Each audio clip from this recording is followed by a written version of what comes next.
हे रवी चांदणे पिकविजत आहे चेपणी, की वारया घापत आहे वाहणी.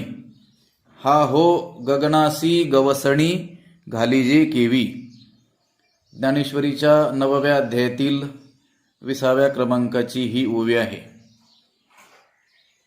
20 ते 23 या ओव्यामधून, या 4 ओव्यातून, 20, 21, 22 आणि 23 या ओव्यातून ज्ञानेश्वर महाराज असे सांगतात की जो मी गीतेवर बोलण्यास, गीतेवर व्याख्यान करण्यास प्रवृत्त झालेलो आहे, ते काही गीतेवर काही प्रकाश टाकावा, गीतेवरती काही भाष्य लिहावं, टीका लिहावी म्हणून मी प्रवृत्त झालेलो नाही.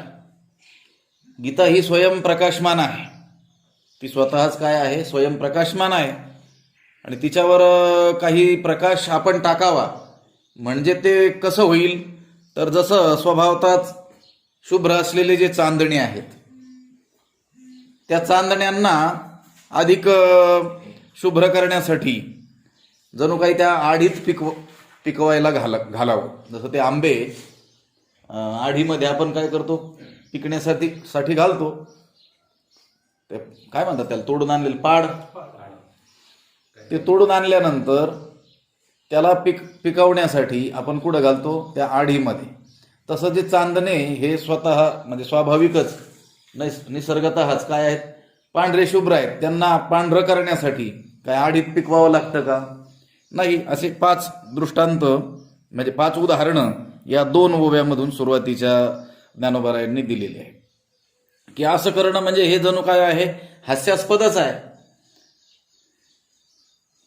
5 गोष्टी त्यांनी या ठिकाणी सांगितलेल्या आहेत.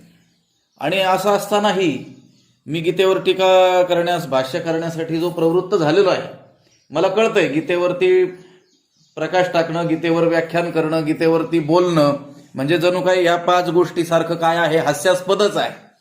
पण तरी देखील मी जो प्रवृत्त झालो आहे ते केवळ आपलं प्रेम संपादन करण्याच्या हेतूनं, आपलं प्रेम मला काय व्हावं? प्राप्त व्हावं, आपण काय व्हावं? संतुष्ट व्हावं, या हेतूनच मी या गीतेवरती व्याख्यान करण्याला प्रवृत्त झालेलो आहे, असं ज्ञानोबाराय सांगतील.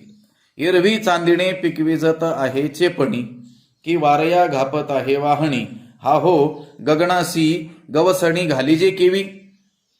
एरवी चांदणे चेपणी पिकविजत आहे, की वारया वाहणी घापत आहे. हा हो गगनासी गवसणी केवी घालिजे. ज्ञानोबाराय म्हणतात एरवी, असं एरवी विचार करून पाहिलं तर चांदणे चेपणी, चेपणी म्हणजे आढीमध्ये, चांदण्यांना आढीमध्ये घालून कोणी पिकविजत आहे? पिकवतो का? नाही. की वारया वाहणी घापत आहे, की वाऱ्याला, स्वभावताच गतिमान असलेलं जे वारं आहे त्या वाऱ्याला कोणी गती देत असतो का? किंवा गतीच्या त्या प्रवाहामध्ये घालतो का? नाही. त्याला गती देण्याचं कारण नाही, त्याला वाट देण्याचं कारण नाही, त्याला एखाद्या गतीच्या प्रवाहामध्ये घालण्याचंही काय नाही, कारण नाही. कारण तो स्वतःच काय आहे? गतिमान आहे. वाऱ्याला कोणी वाट देतं का? तो आपलाच स्वतःच काय करत असतो? वाट निर्माण करतो. त्याला गती देण्याची आवश्यकता नाही. हा हो, अहो गगनासी गवसणी केवी घालिजे. त्या गगनाला म्हणजे आकाशाला गवसणी घालता येईल का? म्हणजे त्याला खोळ घालता येईल का? दुसऱ्या काही वस्तू असल्या तर त्याला आपण काय करतो? खोळ तयार करतो. पण सगळ्यात व्यापक असलेली जी गोष्ट आहे आकाश, त्याला कशाची खोळ तयार करायची? त्याला गवसणी घालता येईल का? घालता येणार नाही. चांदण्यांना पिकवण्यासाठी आढीत कोणी घालतं का? नाही. वाऱ्याला कोणी वाट करून देतं का? नाही. त्याला गती देतं का? नाही.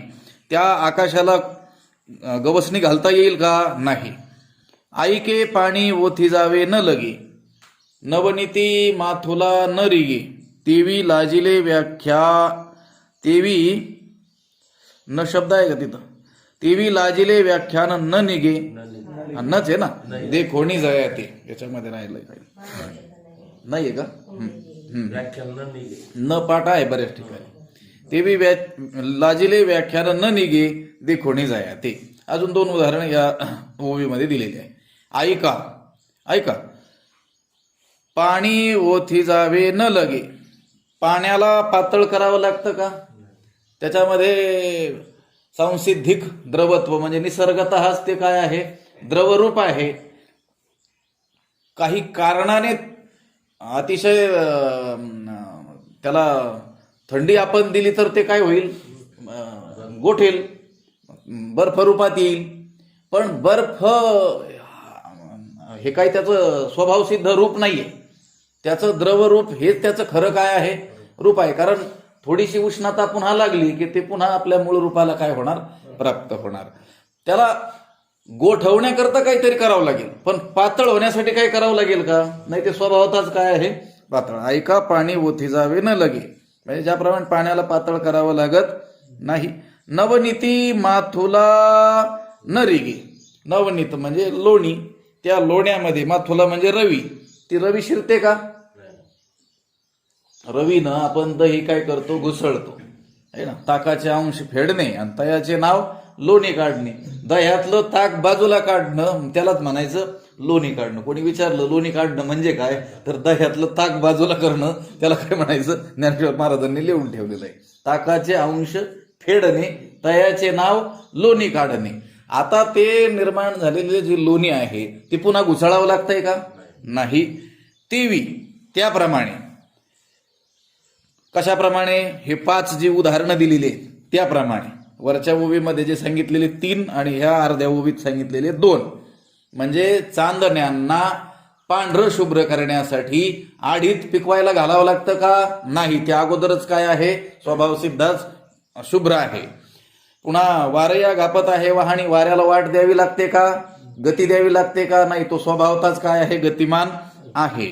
गगनाशी गवसणी घाली जे केवी, त्या आकाशाला गवसणी घालता येईल का? नाही, त्यानेच सगळ्याला काय केलेले आहे? गवसणी घातलेली आहे. ऐका, पाणी ओथी जावे न लगे. पाण्याला पातळ करावं लागतं का? नाही, ते स्वभावसिद्धच पातळ आहे. नवनीती माथुला न रिगे. त्या नवनीतामध्ये, त्या लोण्यामध्ये रवी प्रवेश करील का? नाही, कारण त्या दह्यात प्रवेश करून तर त्या लोण्याला काय केलेलं आहे? आता वेगळं काढलेलं आहे. तेवी त्याचप्रमाणे. लाजिले व्याख्यान न निगे देखोनी जयाते. तेवी जयाते देखोनी. लाजिले व्याख्यान न निगे. त्याप्रमाणे ज्याला पाहून, ज्याला म्हणजे गीतार्थाला पाहून, ज्या गीतेच्या अर्थाला पाहून लाजिले व्याख्यान, लाजलेलं माझं लज्जित झालेलं जे व्याख्यान आहे, माझं लज्जित झालेलं जे बोलणं आहे, न निगे बाहेर निघत नाही. कशाला बघून? गीतार्थाला पाहून. ह्या 5 उदाहरणांप्रमाणे. चला पुढं. हे असो शब्द ब्रह्म जिये बाजे, शब्द मावळले या निवांत निजे, तो गीतार्थ मराठिया बोलीजे, हा पाडू काही. हे असो शब्द मावळले या, शब्द ब्रह्म जिये बाजे निवांत निजे, तो गीतार्थ मराठिया बोलीजे, हा काही पाडू. ज्ञानोबा राय म्हणतात हे असू द्या. हे असो शब्द मावळले या, म्हणजे परमात्म्याचं वर्णन करणारे, परमात्म्याचं वर्णन करू पाहणारे जे शब्द आहेत, म्हणजे वेद आहे, तो मावळले या म्हणजे नेती नेती म्हणून ज्यावेळेस कुंठित झाला, म्हणजे परमात्मा कसा आहे याचं वर्णन करण्यासाठी प्रवृत्त झालेला जो शब्द आहे, त्या शब्दाने फक्त एवढंच सांगितलं की परमात्मा असा नाही, असा नाही, हा परमात्मा नाही, याला परमात्मा म्हणता येत नाही, एवढंच सांगितलं. पण तो कसा आहे हे काही त्याला सांगता आलं नाही. म्हणून हे असो शब्द मावळले या, ते जे शब्द आहेत परमात्म्याचं वर्णन करणारे, ते मावळले म्हणजे नेती नेती म्हणून ज्यावेळेस कुंठित झाले, त्यावेळेस शब्द ब्रह्म जिये बाजे, म्हणजे शब्द ब्रह्म म्हणजे वेद, जिये बाजे म्हणजे ज्या बाजेवर निवांत झोपतो. कोणत्या बाजेवर? गीतार्थ रूपी बाजेवरती. तो गीतार्थ मराठिया बोलीजे, तो गीतार्थ, तो गीतेचा अर्थ मराठी भाषेत सांगावा, हा काही पाडू, म्हणजे ही काय माझी योग्यता आहे काय, असा या ओवीचा काय आहे अर्थ आहे. ज्ञानोबा राय म्हणतात हे वरचं राहू द्या, हे 5 जी उदाहरणं दिली आणि मी माझं लाजलेलं व्याख्यान ते बाहेरच पडत नाही किंवा माघारी फिरलं हे असू द्या म्हटले, माझी गोष्ट सोडूनच द्या. पण जो वेद आहे, ज्ञानेश्वर महाराज म्हणतात माझ्यासारख्या अल्पज्ञाची जी गोष्ट आहे ना ती राहू द्या, पण साक्षात सर्वज्ञ असलेला जो वेद आहे तो सुद्धा गीतार्थ सांगण्याचा प्रसंग आला असता काय राहतो, स्तब्ध राहतो. गीतेचा अर्थ, गीतार्थ सांगण्याचा प्रसंग ज्या वेळेस येईल त्यावेळेस साक्षात जो वेद आहे तो सुद्धा काय होतो, स्तब्ध होतो. कसं? गोष्ट अशी आहे की गीता आणि परमात्मा यांच्यात मुळीच काय नाहीये, भेद नाहीये. त्या म्हणून मज काही समर्थणी आता विषय नाही, गीता जाणा हे वाङ्मयी श्रीमूर्ती प्रभूची. गीता म्हणजे साक्षात परमात्मा आहे, परमात्माच गीता रूपाने आपल्या समोर आहे. गीता आणि परमात्म्यामध्ये कुठल्याही प्रकारचा भेद नाही. गीतेचं वर्णन करणं म्हणजेच परमात्म्याचं वर्णन करणं, गीतेचा अर्थ सांगणं म्हणजेच परमात्मा कसा आहे हे सांगण्यासारखं आहे. म्हणून आणि असं असल्यामुळं म्हणूनच गीतेचा अर्थ सांगणं हे काय आहे, परमात्म्याच्या वर्णन करण्यासारखंच आहे. कारण गीता आणि परमात्म्यामध्ये भेद नाही. बाकीचे जे शास्त्र असतात, शास्त्रवाच्य अर्थ फळे मग आपण मावळे, ते शास्त्र काय करतं, त्याचा अर्थ सांगून ते स्वतः काय होतं, मावळतं, दूर होतं आणि आपल्याला जो वाच्य आहे त्याचं काय करून देतं, दर्शन घडवून देतं आणि आपण बाजूला राहतो. पण गीता ही अन्य शास्त्रांप्रमाणे तशी नाही, तैसे नव्हे, हे सगळे परब्रह्मची.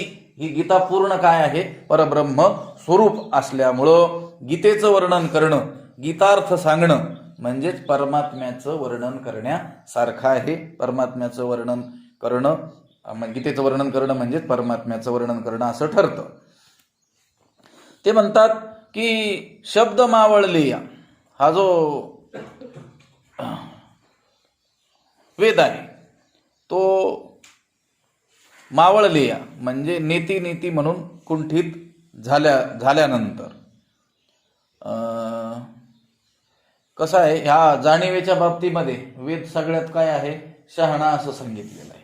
पाहे पा जाणीवेची बळे, कोणी वेदापासून असे आगळे की शेषाहुनी तोंडागळे बोलके आधी.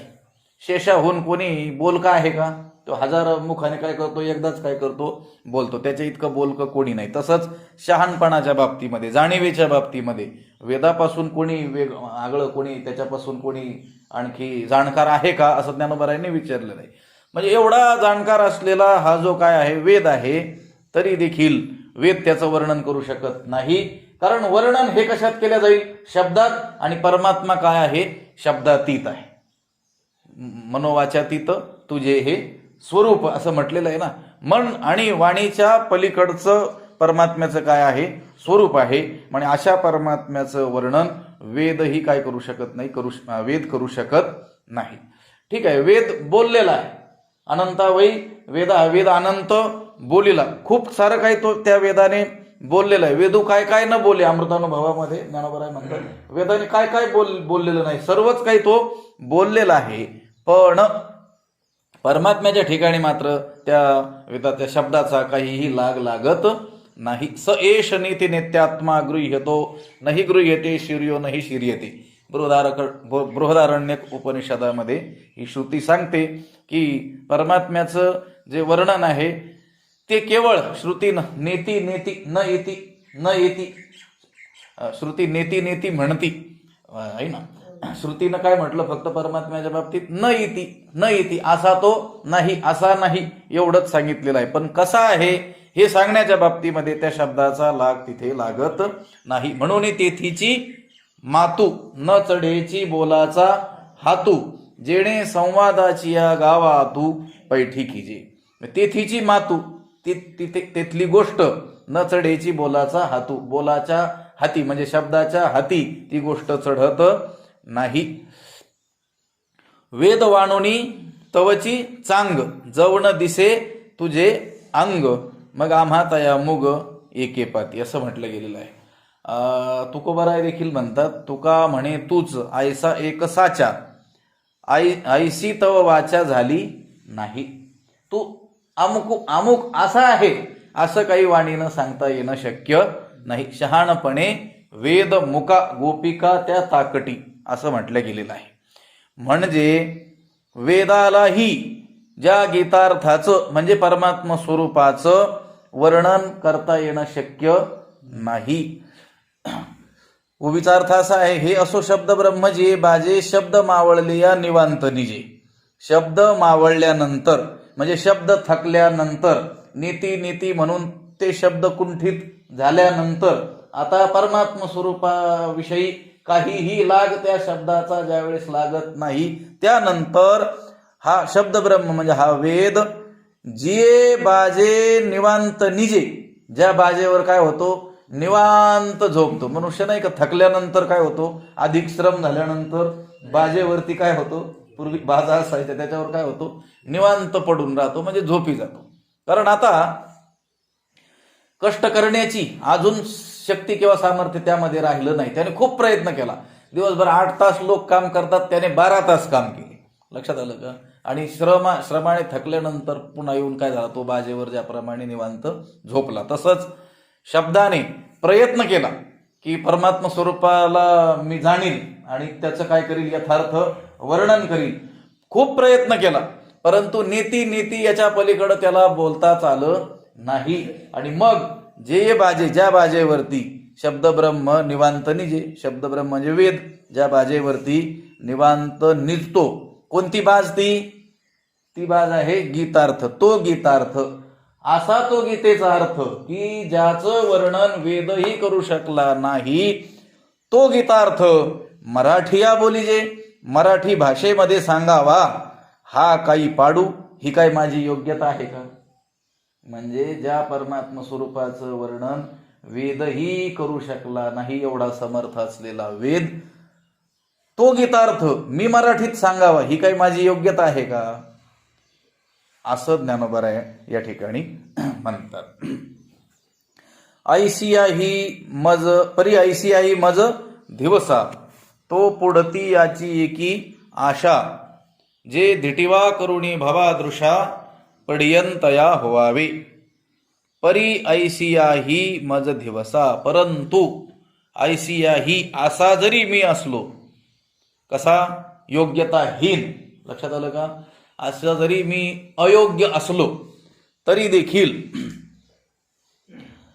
मज दिवसा, मला काय आहे, हे हा गीतार्थ सांगण्याचं काय आहे, तीव्र धैर्य आहे किंवा तीव्र काय आहे, इच्छा आहे. असा जरी मी अयोग्य असलो, गीतार्थ मराठी भाषेमध्ये वर्णन करण्याची योग्यता माझ्या अंगी जरी नसली तरी सुद्धा मला माझ्यामध्ये हा गीतार्थ सांगण्याचं काय आहे, धैर्य आहे, किंवा हा गीतार्थ मी सांगावा अशी माझ्या मनामध्ये अत्यंत तीव्र काय आहे, इच्छा आहे. कशामुळे आहे ती इच्छा? तो पुढती याची एकी आशा, ती याच एका आशेने आहे. कोणत्या आशेने आहे? तर जे धिटिवा करुणी भवादृशा पडियंतया होवावे, की भवादृशा म्हणजे तुमच्या सारख्यांच्या, पडियंतया म्हणजे प्रेमाला पात्र व्हावं, पण काय करून, धिटिवा करून म्हणजे धिटाई करून. मी तुमच्या पुढं काय करावं, धैर्य करावं, धिटाई करावी, आणि या धिटाईनं तुमच्यासारख्यांच्या प्रेमाला मी पात्र व्हावं, ह्या एकाच आशेनं माझी योग्यता नसतानाही माझ्या मध्ये हा गीतार्थ सांगण्याची तीव्र काय आहे, इच्छा आहे. कारण मला ठाऊक आहे, मी आपल्याशी धिटाई केली, लढेवाळपणा केला, त्यातून तुमचं प्रेम मला प्राप्त झालं तर माझ्यामध्ये काय होईल, ही गीतार्थ सांगण्याची योग्यता येईल. ही मला काय, ही एक माझी काय आहे, आशा आहे. म्हणजे ज्ञानोबरायांना खात्री आहे. काय खात्री आहे?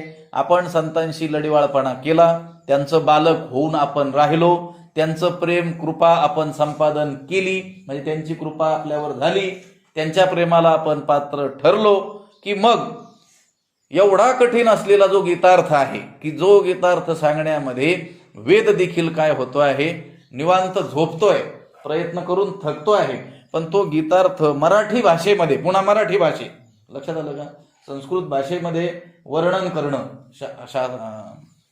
शास्त्रातील विचार किंवा जे रहस्य आहेत ते संस्कृत सारख्या भाषेमध्ये मांडणं एक वेळ सोपं, लक्षात आलं का, कारण सिद्धांत मांडण्यासाठी ती भाषा ही त्याच योग्यतेची, त्याच तोलामोलाची असावी लागते. अनेक वेळेस संस्कृतमध्ये जे काही संस्कृत भाषेमध्ये जे काही प्रमेय आहेत, सिद्धांत आहेत, ते अन्य भाषेमध्ये भाषांतरित करण्यामध्ये काय होतं, मोठी अडचण निर्माण होते.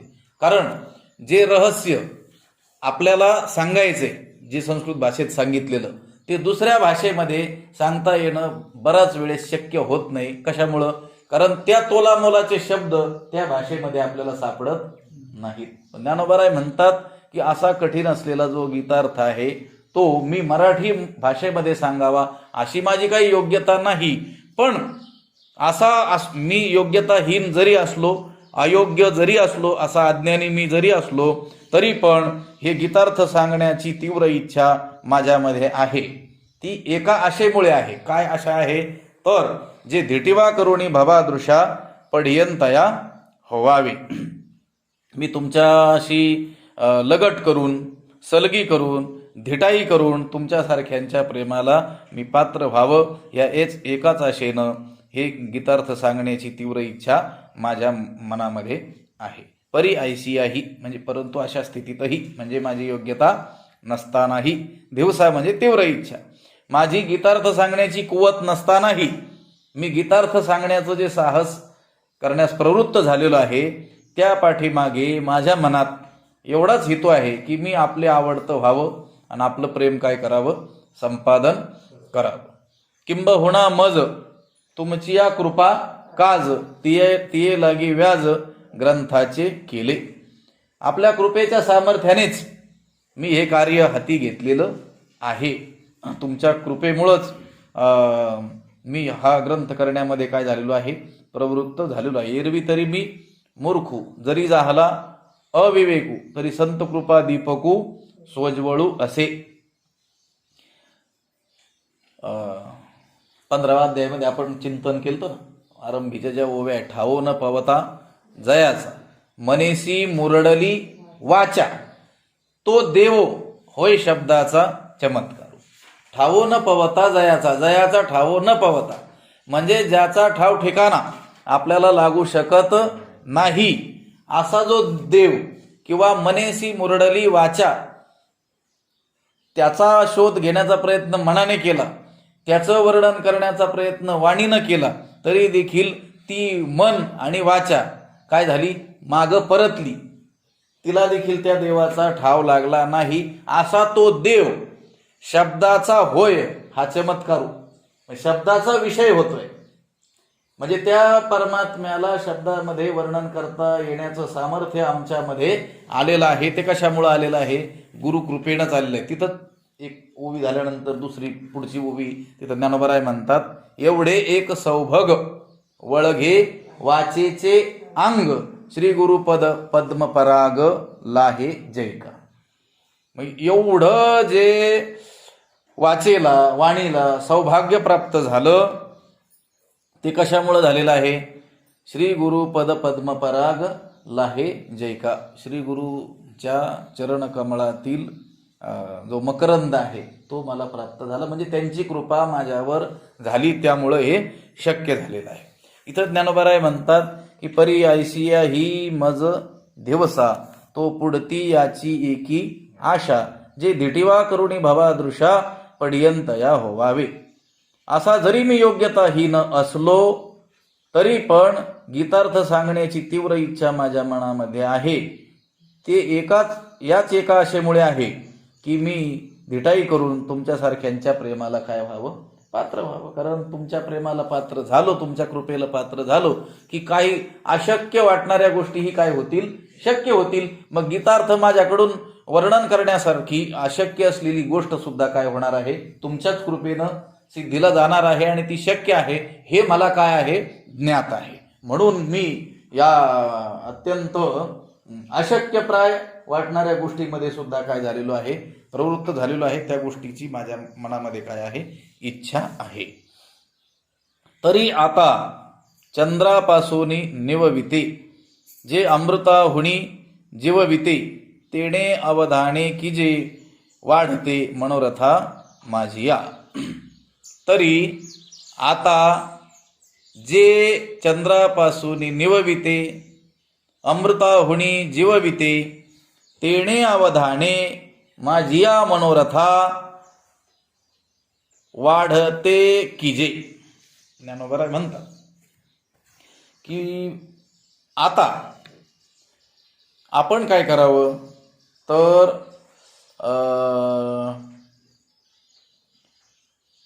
माझ्या बोलण्याकडं काय करावं, अवधान द्यावं. त्या अवधानाने काय होईल त्याचं वर्णन याच्यामध्ये ज्ञानोबारायांनी केलेलं आहे. आतापर्यंत जे बोलले ज्ञानोबाराय त्या बोलण्याचा समारोप या ओवीमध्ये केलेला आहे. आतापर्यंत जेवढा काही संवाद त्यांनी केला त्या सगळ्याचा समारोप या ओवीमध्ये ज्ञानोबाराय करतात. या अवधान त्याचं विशेषण आहेत पहा, हे दोन, जे चंद्रापासून निवविते आणि जे अमृताहुनी जीवविते. कसं अवधान, तर जे चंद्रापेक्षा देखील काय आहे, अधिक शीतल करणार आहे. आणि कसं अवधान, कसं तुमचं ते लक्ष, तर अमृतापेक्षा देखील अधिक जगवणार आहे. असं जे अवधान आहे त्या अवधानाने तुम्ही काय करावं, माझी या मनोरथा वाढते की जे, माझ्या मनोरथांना, माझ्या इच्छेला काय करावं, वाढतं करावं, असं ज्ञानोबारायांनी या ठिकाणी सांगितलेलं आहे. ज्ञानोबाराय म्हणतात माझी या मनोरथा वाढते की जे, माझे जे मनोरथ आहे, माझी जी इच्छा आहे तिला काय करावं, आपण आणखी वाढतं करावं. कशाने वाढतं करावं, तेणे अवधाने, त्या अवधानाने, त्या तुमच्या अवधानाने. ते तुमचं अवधान कसं आहे, जे चंद्रापासून निवविते. अजून कसं आहे, जे अमृताहुनी जीवविते. चंद्रापासून म्हणजे चंद्रापेक्षा देखील कसं आहे, निवविते, निवविणारं म्हणजे शीतळ करणारं. आता चंद्र हा कसा आहे, शीतळ आहे, पुन्हा कसा आहे, आल्हाददायक आहे. पण चंद्र जरी शीतळ असला, आल्हाददायक असला, तरी देखील चंद्र हा फक्त बाह्य शरीरालाच निववू शकतो. बाह्य शरीरालाच काय करू शकतो, शीतलता प्रदान करू शकतो. पण चित्ताला शीतलता प्रदान करण्याचं सामर्थ्य त्या चंद्राच्या ठिकाणी नाही. तुमच्या शरीराचा ताप तो हरण करू शकेल, पण मनाचा ताप हरण करण्याचं सामर्थ्य त्या शीतल असलेल्या चंद्राच्या ठिकाणी देखील नाही. ते शीतल करण्याचं सामर्थ्य कोणामध्ये आहे, संतांमध्ये आहे. संतांनी त्या बोलणाऱ्याच्या बोलण्याकडं लक्ष दिलं, त्यांनी अवधान दिलं की त्याला काय होईल, आपोआप चंद्रापेक्षा देखील शीतलता काय होणार आहे, प्राप्त होणार आहे. कारण ते त्यांचं जे अवधान आहे, जे लक्ष आहे, ते चंद्रापेक्षा देखील शीतल करणार आहे. म्हणजे त्याच्या मनाला शांती प्राप्त करून देणारं आहे. साधकाचं मन हे संत सज्जनांनी त्याकडे दिलेलं जे अवधान आहे ते अवधानच काय करू शकतं, त्या मनाला शांती प्राप्त करून देऊ शकतं. अमृताहुनी जीवविते, अमृतापेक्षा देखील जीवविणारं आहे. तसं तर जे अमृत म्हणून गणल्या जातं, स्वर्गीय अमृत, ते मेलेल्या माणसाला सुद्धा परत काय होतं, त्या अमृताने जीवित लाभतं. की मृतही जीवित लाहे अमृत सिद्धी, त्या अमृताने मृतालाही काय होते, जीवित त्याला लाभतं. परंतु जीवित जरी लाभलेलं असलं तरी देखील त्या अमृताच्या सेवनाने मनुष्य कायमचा अमर होत नाही. मृत्यू भेणे प्याले अमरते, देहाचे पुरंदर 14 जाती. मरण्याच्या भीतीनं ते देवलोक काय झाले, अमृत प्राशन त्यांनी केलं आणि त्यांना वाटलं काय झालं, आता आपण अमर झालो. पण असे ते अमर झालेले ते देवादिक त्या देवाचा राजा असलेला इंद्र तो सुद्धा काय होतो, ब्रह्मदेवाच्या एका दिवसात असे किती इंद्र होऊन जातात, 14 इंद्रांची बदली होऊन जाते. आयुष्य त्यांचं काय होऊन जातं, संपून जातं. म्हणजे त्याला जरी अमृत म्हटलं गेलेलं असलं, अगदी मृत झालेल्या व्यक्तीलाही पुन्हा जीवित लाभत असलं तरी देखील कायमचं अमर करणारं ते अमृत नाही. परंतु संतांचं जे अवधान आहे, अवधानरूपी अमृत, ते मात्र काय करणार आहे, या जन्म मरणातून त्याला कायमचं सोडवणार आहे आणि खरं अमर त्याला करणार आहे, खरं अमृतत्व त्याला प्राप्त करून देणार आहे. त्या 11व्या अध्यायामध्ये पुढं संतांचं जे अवधान आहे त्याला अमृत असं म्हटलेलं आहे ज्ञानोबरायांनी. येथ अर्जुनाची काय म्हणो पातला, आजी आवडताया ही सुकाळू झाला, जो गीतार्थ हा आला मराठी. ज्ञानोबराय म्हटले त्या अर्जुनालाच त्या भगवंताची प्राप्ती झाली असं थोडंच आहे म्हटले. ते अर्जुनाची काय म्हणो पातला, आजी आवडताया ही सुकाळू झाला. जे अर्जुनाला लाभलं ते हवं त्याला प्राप्त करून घेता येऊ शकेल असं झालेलं आहे. का, जे गीतार्थ हा आला मराठी. पुढं 11व्या अध्यायात बोलतील गीतार्थ हा कशामध्ये आणला गेला, मराठी भाषेमध्ये आणला गेला. त्यामुळं तो अर्जुनच एकटा भाग्यवान ठरला असं काही म्हणायचं कारण नाही. हवं त्याला दिसो परतत्व डोळा, असं पाहो सुखाचा सोहळा. म्हणजे हवा त्याला तो परत हवं त्याला ते परतत्वाचं काय होऊ शकतं, दर्शन होऊ शकतं. असं मराठी भाषेमध्ये हा गीतार्थ मी जो आणलेला आहे. म्हणूनच ज्ञानोबराय म्हणतात, याची लागी माझे विनविले ऐकिजे, तरी अवधान दिजे सज्जनी तुम्ही. म्हणून या कारणानेच मी तुम्हाला जे विनवलं की तुम्ही काय करा, अवधान द्या. संत सज्जनांना विनवलेलं आहे.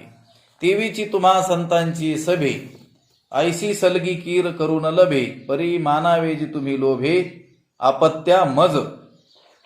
अहो पुंसा आपणाची पडविजे, मग पडे तरी माथा तुकीजे, का करविले निचोजे न रिजे बाळका माय.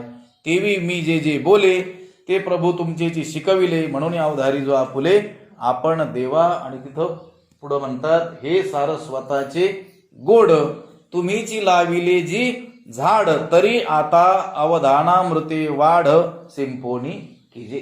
अवधानामृते, अवधान रूपी अमृत हेच काय करा, त्या सारस्वताच्या गोड असलेल्या तुम्हीच लावलेल्या झाडावरती त्याला काय करा, तुम्ही शिंपडा. तिथं संतांच्या अवधानाला काय म्हटलं गेलेलं आहे, अमृत म्हटलं गेलेलं आहे. इथं ज्ञानोबराय म्हणतात, जे अमृता होणी जीवविते. तुमचं जे अवधान आहे, तुमचं जे लक्ष आहे, ते तुम्ही जर द्याल तर ते माझ्यासाठी कसं ठरेल, माझ्या मनोरथांना वाढवणारं ते ठरणार आहे.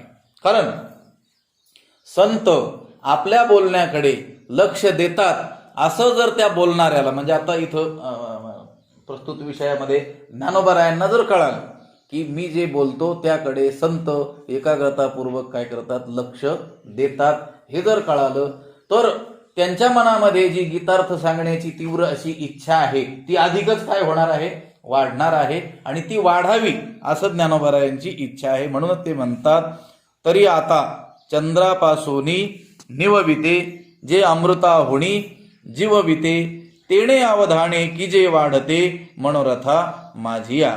माझे मनोरथ, माझ्या इच्छा अत्यंत वाढाव्या यासाठी आपण काय करा, तुमचं अवधान त्या माझ्या बोलण्याकडे द्या. कारण तुमचं जे अवधान आहे ते चंद्रापासून निवविते, चंद्रापेक्षा देखील अधिक शीतल करणारं आहे. आणि जे अमृताहुनी जीवविते, अमृतापेक्षा देखील अधिक जगविणारं आहे.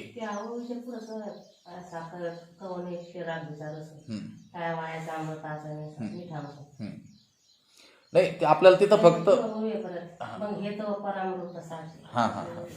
तिथं अमृत शब्द आलेला आहे ना, इथं अमृता हुणी जीवविते असं म्हटलं.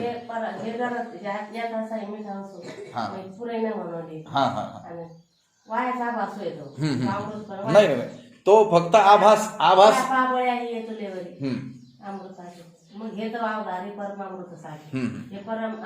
हा, म्हणजे अमृत आणि परमामृत हे जे आता आपण लौकिक अमृताचा जो विचार केला ते प्राशन केलेलं असलं तरी देखील कायमचं अमर आपल्याला करू शकत नाही. आणि त्याला अधिक शब्द जोडला परम अमृत, म्हणजे असं अमृत की ज्याच्या प्राशनाने खरं अमरत्व आपल्याला काय होणार आहे, प्राप्त होणार आहे. अमर आहा खरे की पहा खोटे हे, असं तुकोबारायांनी जे आपल्याला म्हटलेलं आहे की प्रत्येक जीव हा काय आहे, त्या परब्रह्माचं परब्रह्म स्वरूपच तो आहे. तुका म्हणे कैची की कोठे जीव निराळा. ही जी स्थिती आहे ती कशाने प्राप्त होणार आहे, हे जे परमामृत आहे त्या परमामृताच्या लाभानेच होणार आहे. इथं गोष्ट काय आहे, अवधान म्हणजे संतांनी ज्ञानोबरायांच्या बोलण्याकडं दिलेलं जे लक्ष, त्या लक्षाला अमृत म्हटलेलं आहे. आणि या ठिकाणी अमृताहूनही ते अधिक जगवणारं असं म्हटलेलं आहे. कारण संत जर लक्ष देतील तर त्यांनी ते दिलेलं लक्ष मला त्या अमृताहूनही अधिक जगवणार आणि चंद्रापेक्षा देखील अधिक शीतलता प्राप्त करणार. काही ठिकाणी ज्ञानाला परमामृत म्हटले गेले नाही. लक्षात आलं का? जे जीव ब्रह्मैक्य ज्ञान आहे ते श्रेष्ठ असं अमृत आहे. त्याच्या प्रश्नाने जीव हा कायमचा काय होऊन जाणार आहे, अमरत्वाला प्राप्त होणार आहे. आणि या ठिकाणी अमृत म्हटलंय, अमृताहूनही जगवणारं म्हटलंय. ते कशाला म्हटलेलं आहे, अवधानाला म्हटलेलं आहे. संतांनी माझ्या बोलण्याकडे दिलेलं जे लक्ष आहे ते लक्ष चंद्राहूनही अधिक शीतलता देणारं आणि अमृताहूनही अधिक जगवणारं, म्हणजे खरं काय आहे ते अमृत आहे असं म्हटलं. तरी आता चंद्रापासून निवविते, जे अमृताहुनी जीवविते तेणे अवधाने. इथं अवधाने शब्द महत्वाचा आहे की जे वाढते मनोरथा माझिया. तेणे अवधाने माझिया मनोरथा वाढते की जे, त्या अशा तुमच्या त्या अवधानाने माझ्या इच्छेला काय करावं, वाढतं तुम्ही करावं. का जे दिठिवा तुमचा वरुषे तै सकळार्थ सिद्धी मती पिके इरवी कोंभेला उन्मेषु सुके जरी उदास तुम्ही. ज्ञानोबराय संतांना पुन्हा पुन्हा माझ्या बोलण्याकडं लक्ष द्या हे जे सांगत आहेत ते कशासाठी सांगत आहेत, तर संतांनी जर माझ्या बोलण्याकडं लक्ष दिलं तरच माझ्या मनामध्ये जी गीतार्थ सांगण्याची तीव्र इच्छा निर्माण झालेली आहे ती अधिकच काय होईल, वाढेल आणि ती सफलतेला प्राप्त पूर्णतेला देखील काय होईल, प्राप्त होईल. म्हणून इथं कारण सांगतात, काजे दिठिवा तुमचा वरुषे तै मती सकळार्थ सिद्धी पिके एरवी जरी तुम्ही उदास तरी पद घ्यायचं कोंभेला उन्मेषू सुके. एवढीचा अर्थ असा होईल, का जे, का म्हणजे कारण, जे म्हणजे जेव्हा, तुमचा दिठिवा वरुखे तुमची दृष्टी काय करील, कृपेचा वर्षाव करते. तई म्हणजे तेव्हा, मती म्हणजे माझी बुद्धी, सकळ अर्थ सिद्धी पिके सर्व अर्थ ज्ञानाने काय होते ती पिकते. सर्व अर्थ ज्ञानालाच काय होते ती पिकते. म्हणजे त्या माझ्या बुद्धीला पीक येतं. कशाचं, सकळ अर्थ, सर्व शास्त्राचा सिद्धांत, सर्व वेदाचा अर्थ, सर्व गीतेचा काय अर्थ, हेच काय येतं माझ्या बुद्धीला पीक येतं. कधी, जेव्हा तुमची दृष्टी कृपेचा काय करते, माझ्यावरती वर्षाव करते तेव्हा. आपण व्यवहारातही पाहतो ना, पाऊस पाणी वेळेवर असेल तरच काय होतं, ती जमीन काय करते, आपल्याला भरघोस पीक देत असते. त्या जमिनीमध्ये काय येत असतं, भरघोस पीक येत असतं. पण कधी, ज्यावेळेस योग्य त्याला अनुकूल असलेलं वर्षा ऋतू अनुकूल असेल, पाऊस वेळेवर त्याला काय होईल, पडेल. तर तसं ज्ञानोबराय म्हणतात, तुमची कृपा दृष्टी माझ्यावर कृपेचा ज्यावेळेस वर्षाव करते तेव्हा माझी बुद्धी सर्वार्थ ज्ञानाने पिकते.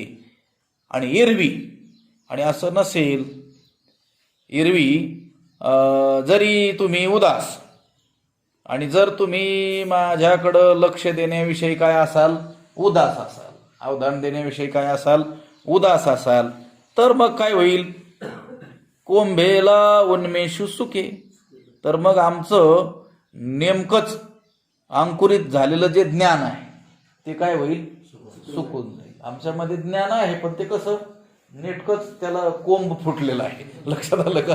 आणि तो आपण जमिनीतही पाहतो नेटकंच ते जर पेरलेलं असेल, चांगला त्याला वापसा मिळाला, योग्य पाऊस अगोदर होऊन गेला, त्या जमिनीची चांगली मेहनत झालेली असेल, त्यामध्ये उत्तम बीज चांगल्या रीतीनं पेरलेलं असेल आणि त्या जमिनीतील त्याला आवश्यक असलेल्या ओलाव्याने त्या बीजाने काय केलं, कोंबाच्या रूपात ते परिणत झालं, कोंब त्याला फुटला आणि त्यानंतर मात्र त्याला आवश्यक असलेलं पाणी पाऊस वेळेवर झालाच नाही तर मग ते काय होतं? आता नाही का तशीच परिस्थिती इकडं नाही पण त्या पलीकडच्या भागामध्ये, शेवगावच्या पलीकडच्या भागामध्ये तशीच परिस्थिती निर्माण झाली. अगोदर पाऊस पडला, लोकांना वाटलं आता वेळेवर पाऊस झालेला आहे, नंतर पेरणी झाली, त्या बीजाचं काय झालं, अंकुरात रूपांतरित झालं, थोडंसं ते उगवलं असेल पण पुन्हा वेळेवर पाऊसच नाही आणि पाण्याची त्यांच्याकडे सोय नाही, म्हणून मग ते काय होऊन जाईल? सुकून जाईल. तसं ज्ञानोबाराय म्हणतात आमच्यामध्ये नुकताच ज्ञानाचा अंकुर फुटलेला आहे. लक्षात आलं का? आणि तो नुकताच अंकुर फुटलेलं ज्ञान, अंकुरित झालेलं जे ज्ञान आहे ते काय होऊन जाईल? सुकून जाईल. कधी? जर तुम्ही आमच्याकडं अवधान देण्याविषयी काय असाल?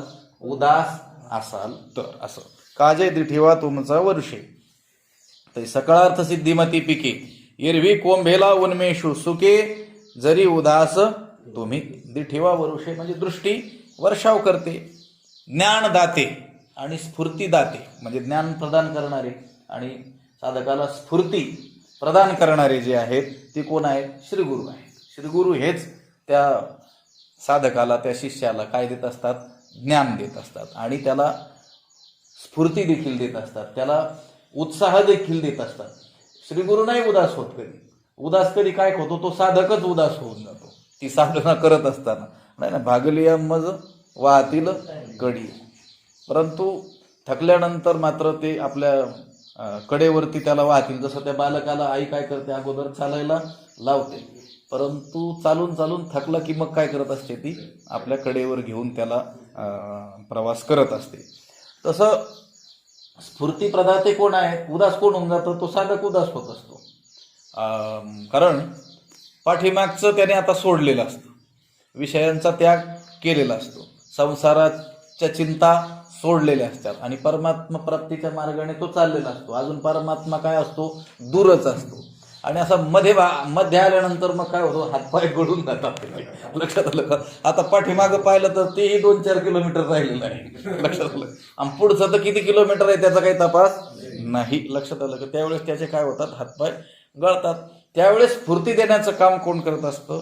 श्रीगुरु करत असतात, संत महात्मे करत असतात. त्यांच्या जीवनाकडे बघून आपल्याला काय येत असतो? अधिकच उत्साह येत असतो. कारण आपल्यापेक्षाही बिकट परिस्थितीतून ते गेलेले असतात, अनंत संकट झेलूनच ते त्या मार्गाने गेलेले असतात आणि त्यांना बघून किंवा त्यांची वचनं ऐकून आपल्याला काय होतं? अधिकच बळ मिळत असतं. म्हणजे स्फूर्ती प्रदान करणारे, ज्ञान प्रदान करणारे हे संत असतात, श्रीगुरु असतात आणि त्यांची जी कृपादृष्टी आहे तिचा महिमा काय आहे?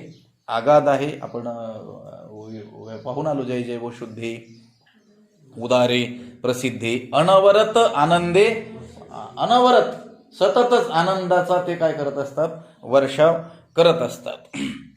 आणि त्यांनी जर आपल्यावर कृपा केली तर मग सर्व शास्त्रामध्ये मनुष्य बुद्धीचा काय होत असतो? प्रवेश होत असतो. एरवी मनुष्याची बुद्धी शास्त्रामध्ये प्रवेश करण्याच्या योग्यतेची नसते, पण त्या संत पुरुषांच्या, त्या महान आचार्यांच्या, श्रीगुरूंच्या सानिध्यात आपण गेल्यानंतर आपली ते एवढी योग्यता तयार करतात की अत्यंत सूक्ष्म असलेले जे सिद्धांत आहेत ते देखील त्यामध्ये देखील आपल्या बुद्धीचा काय होतो?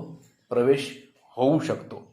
तुमचा अनुग्रह गणेशू जय दे आपुला सौरसू तै सारस्वती प्रवेशू बाळकाही आथी. जी आपुल्या स्नेहाची वागेश्वरी जरी मुके याते अंगीकारी तो वाचस्पती शिखरी प्रबंधू होडा.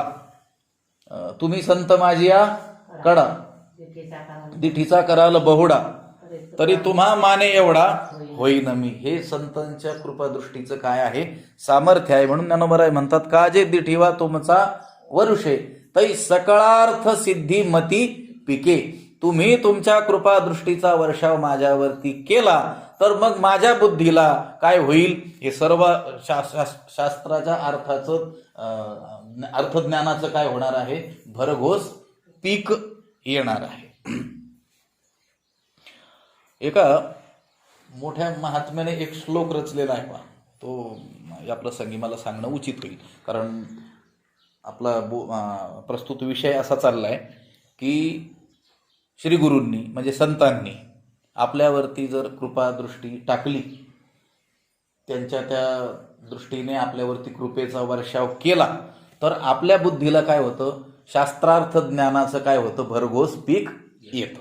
म्हणजे शास्त्राचं आपल्याला अर्थ कळतात, शास्त्रामध्ये आपला प्रवेश होतो, गती होते.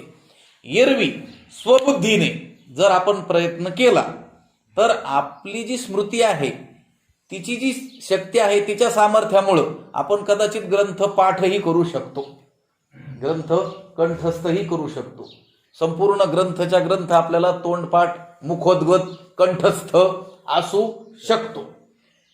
पण त्यामधलं जे रहस्य आहे, त्यामधला जो भाव आहे, त्यामधलं जे तात्पर्य आहे, त्या सांगण्याच्या पाठीमागचा जो अभिप्राय आहे, तो आपल्याला स्वबुद्धीने कळू शकत नाही.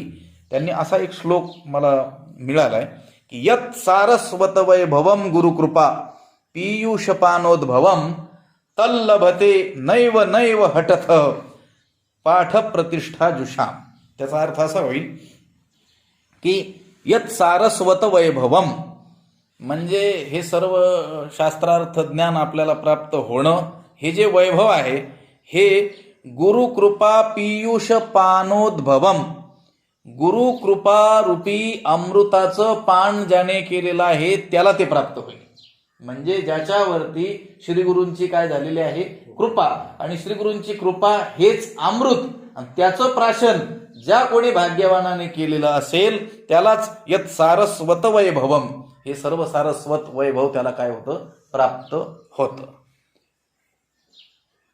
आणि असं नसेल आणि हटता, मोठ्या हट्टाने त्याने काय केलं, पाठ प्रतिष्ठा जुषाम, म्हणजे मी हे पाठ करीन, ते पाठ करीन, ते त्याला पाठही होईल, पण हे मात्र त्याला तल्लभते नैव नैव, हे त्याला काही प्राप्त होऊ शकणार नाही. म्हणून स्वबुद्धीने मनुष्याने प्रयत्न करण्यापेक्षा आपण एखाद्या श्रेष्ठ सद्गुरूंचा काय करावा, माणसाने आश्रय करावा आणि त्यांच्याकडूनच शास्त्राचा काय अर्थ होतो तो जाणून घेण्याचा मनुष्याने काय करावा, प्रयत्न करावा.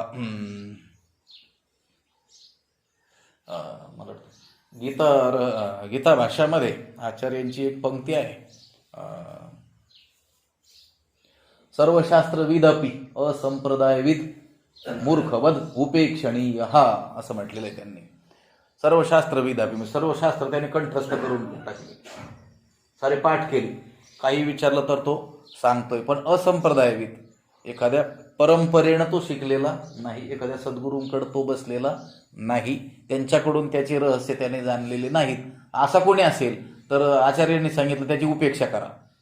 कशी, मूर्खवत, जसा मूर्खाला तुम्ही दूर ठेवता तसं त्यालाही काय करा, दूर ठेवा, असं सांगितलेलं. मला काय सांगायचं की संतांची, श्रीगुरूंची कृपा जर आपल्यावर होईल तर आपली शास्त्रामध्ये काय होईल, गती होईल. शास्त्राचे खरे सिद्धांत आपल्या हाती लागतील, आपल्या बुद्धीला त्या शास्त्रार्थ ज्ञानाचं काय होईल, भरघोस पीक येईल. नाहीतर मग पीक भरपूर येईल पण त्याला कणसच नसते.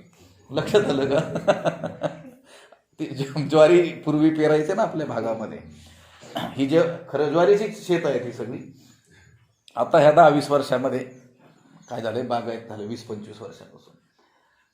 कधी कधी एखाद्या शेतामध्ये असं पीक सगळ्या गावातील पिकापेक्षा भरघोस चांगल्या रीतीनं आलेलं आपल्याला दिसून यायचं. परंतु ज्यावेळेस कणस लागण्याचा जो समय असायचा, वेळ, त्यावेळेस त्याला कणीसच नाही.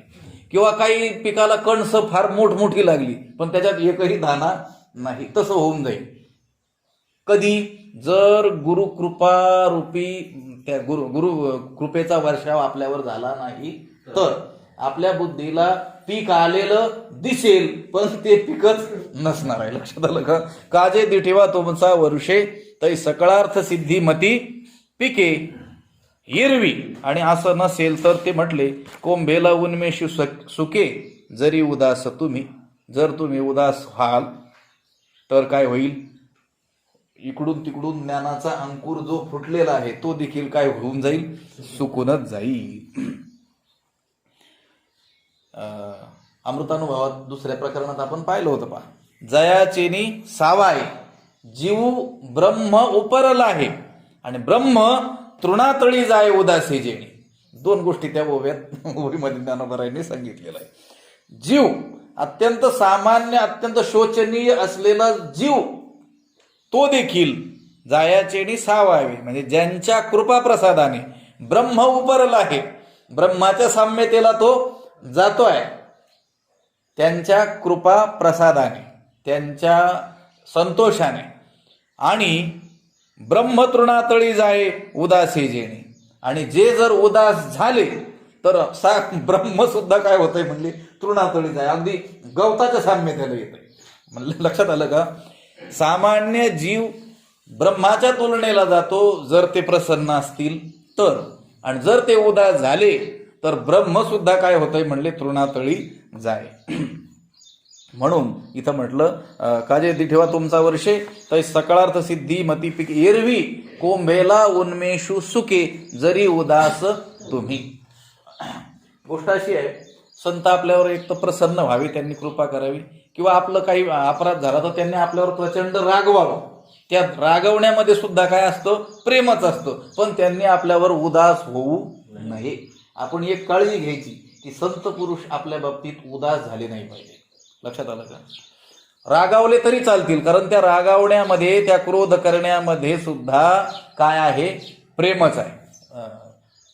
स्वामी सांगायचे, आई ज्या वेळेस मुलाला खाऊ देते, लाडू देते, त्याला कपडे देते, हे सगळं करते, त्यामध्ये देखील आईचं काय आहे? प्रेमच आहे. आणि मूल जर काही चुकत असेल तर त्या चुकणाऱ्या मुलाला शिक्षा देखील देते, धपाटा देखील मारते. त्या लाडू देण्यापेक्षा देखील त्या धपाट्यामध्ये काय आहे? अधिक खाण्याचा धपाटा नाही, पाठीत दिलेला धपाटा. लक्षात आलं का? नाही तर लाडूपेक्षा धपाटा कसं काय चांगलं? त्या मारण्यामध्ये अधिक प्रेम आहे. लक्षात आलं का? तसं संत पुरुष आपल्यावर एकतर प्रसन्न झाले पाहिजेत, किंवा मग आपलं चुकलं तर आपल्यावर त्यांनी क्रोध केला पाहिजे. कारण रागावलं कोणावर जातं? जो आपला आहे त्याच्यावरच काय केलं जातं? रागावलं जातं. पण ज्याला आपण आपलं समजलं नाही, ज्याच्या बाबत उदास आहोत, त्याच्यावर प्रसन्नही राहत नाहीत आणि त्याच्यावरती रागवत देखील नाही. म्हणून संत पुरुषांच्या बाबतीमध्ये, आपल्या श्रीगुरूंच्या बाबतीमध्ये आपण काळजी घ्यायची. एकतर त्यांना प्रसन्नच आपण ठेवण्याचा प्रयत्न करायचा, किंवा आपल्याकडून जर काही अपराध झाला असेल आणि त्यांच्याशी वाद करण्याचा जरी प्रसंग आलेला असेल, ते आपल्यावर रागावले जरी असतील तरी देखील त्यामधून आपल्यावर त्यांची काय होणार आहे? कृपाच होणार आहे. पण ते उदास झाले नाही पाहिजे. ते उदास होऊ नये याच्या बाबत आपण काय करावी? काळजी घ्यावी. तुकोबाराय देखील म्हणतात ना, न करी उदास माझी पुरवावी आस, किंवा तुका म्हणे तुझा जैसा तैसा दास न धरी उदास माय बापा. तुकोबाराय म्हणतात, मी जसा आहे तसा तुमचा काय आहे? दास आहे. अगदी तुमचे पूर्वी होऊन गेलेले दास, त्यांच्याप्रमाणेच मी असलं पाहिजे, तेवढी योग्यताच माझ्या अंगी असली पाहिजे असं काही नाही. मी जसा आहे तसा आहे, पण तुमचा काय आहे? दास आहे. तुम्ही मला काय करू नका? माझ्याविषयी उदास होऊ नका. कारण एरवी कोंभेला उन्मेषू सुके जरी उदास तुम्ही. पुढची काय सहजे तरी अवधारा वक्तृत्व अवधानाचा होय चारा तरी दोंदे पेलती अक्षरा प्रमेयाची. तरी सहजे अवधारा वक्तृत्व अवधानाचा चारा होय तरी अक्षरा प्रमेयाची दोंदे पेलती. तरी सहजे अवधारा, सहज असं लक्षात घ्या की वक्तृत्वा अवधानाचा चारा होय. वक्तृत्वाला अवधानाचं खाद्य असेल तर मग तरी अक्षराप्रमेयाची दोंदे पेलती. तर मग अक्षरांना काय होतं, सिद्धांताची दोंद येतात. लक्षात आलं का? अक्षरांना सिद्धांताची काय येते, अधिक पुष्टी येते. दोंद म्हणजे पोट. लक्षात आलं?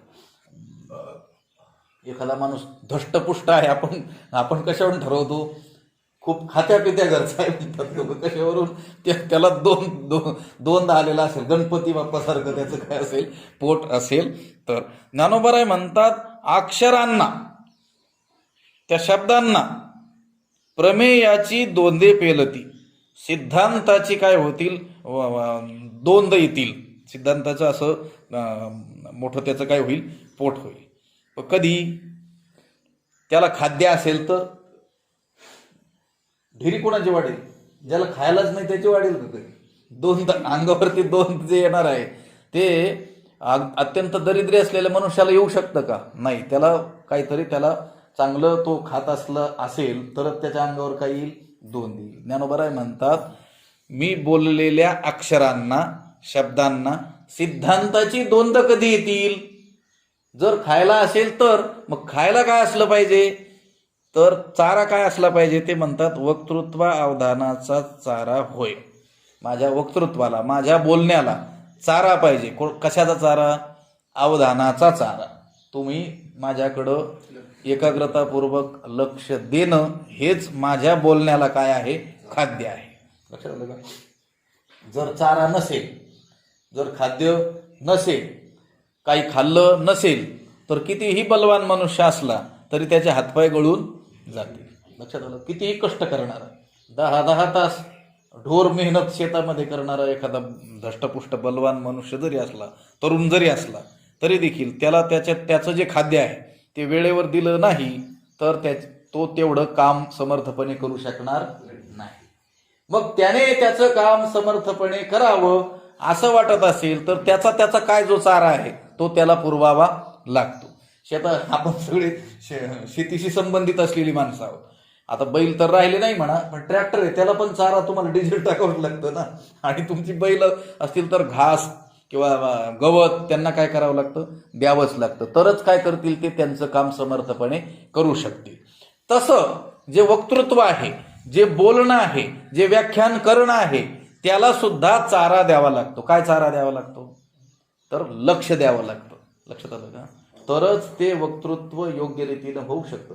कितीही मोठा विद्वान वक्ता असला आणि त्याच्या पुढे बसलेल्या श्रोत्यांनी जर त्याच्या बोलण्याकडे लक्षच दिलं नाही, एकाग्रतापूर्वक श्रवणच केलं नाही, आपल्याच कामात काय असले, मग्न असले, तर त्याचं वक्तृत्व उत्तम रीतीनं होऊ शकत नाही. ज्ञानोबराय म्हणतात मी जे आता बोलणार आहे त्या माझ्या वक्तृत्वाला तुम्ही काय करा, अवधानाचा चारा द्या. कारण त्या अवधानाचं ते खाद्य असेल तरच त्या अक्षरांना काय होईल, सिद्धांताचे दोंद येतील. सहजे तरी अवधारा, वक्तृत्व अवधानाचा होय चारा, तरी दोंदे पेलती अक्षरा प्रमेयाची. वक्तृत्वाला स्फुरण येण्यासाठी श्रोता हा सावधान असावा लागतो, तरच त्या वक्त्याच्या वक्तृत्वाला काय चढतं, स्फुरण चढतं. योग्य अवधान जर असेल तर तो विद्वान वक्ता आहे, त्याच्या तोंडातून जे शब्द बाहेर पडतात ते प्रमेय पूर्णच असतात. लक्षात आलं का? असे निरर्थक शब्द त्याच्या मुखातून कधीही बाहेर पडणार नाहीत.